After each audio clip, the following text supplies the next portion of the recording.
Hi mga loves, and for today's video nga ay nasa biyahe ako. At dahil nga, schedule ko ngayon ng facial treatment, so ayun, pupunta ako ng George's May Wellness Spa. So ayun, mapapansin nyo, madaming puno, ganyan talaga yung barangay namin. So, love the nature, eme! Yan na mga loves, dahil inabot na tayo ng gutom, so magsasamyup muna tayo. May kasabihan nga, huwag gutom. Food is life. So, ayan. Umpisahan na muna natin dito. Di ko alam kung ano talaga yung gagawin ko dyan. May pa-eme pa si manay mo. So, ayan. Umpisahan na muna natin sa pork spicy. Kaunti lang yung kinuha ko dahil sa totoo ay nahiya talaga ko. For the vlog. Yan ang mga loves. Kaunti lang talaga yung kinukuha ko dahil nasasayang ako pag hindi naman naubos. Dahil nga, ang hina kong kumain.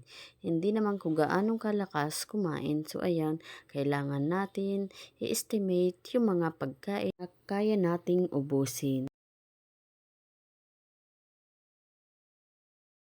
Isang plato pero dalawang flavor na yan. Meron yung pork barbecue at pork spicy.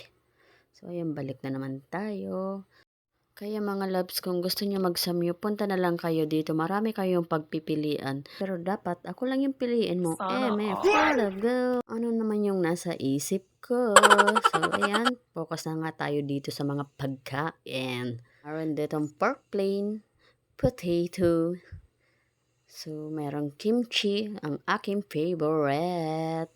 Kimchi. At meron din tayong cucumber. Meron dyan mais. At basta marami pang pagpipilian. Kung gusto nyo, pumunta na lang kayo dito. Tara, samahan nyo kami.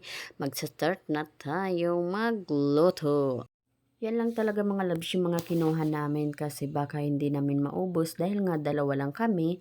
So, ayan lang ang lahat-lahat ng mga kinuha namin. May natirang konti habang naghihintay. So, ayan, pa-video-video muna tayo dito. Habang naghihintay kami mga loves ay bumuhos naman tong malakas na ulan. Kaya wala tayong magagawa kundi maghintay, magpatila ng ulan. So ayan, kitang-kita naman na ang lakas ng ulan. Lagi na lang umuulan. Parang ang sarap nga maligo dyan mga loves eh. So ganyan yung itsura ni mana nyo pagbusog. So hanggang dito na lang muna. Bye-bye mga loves.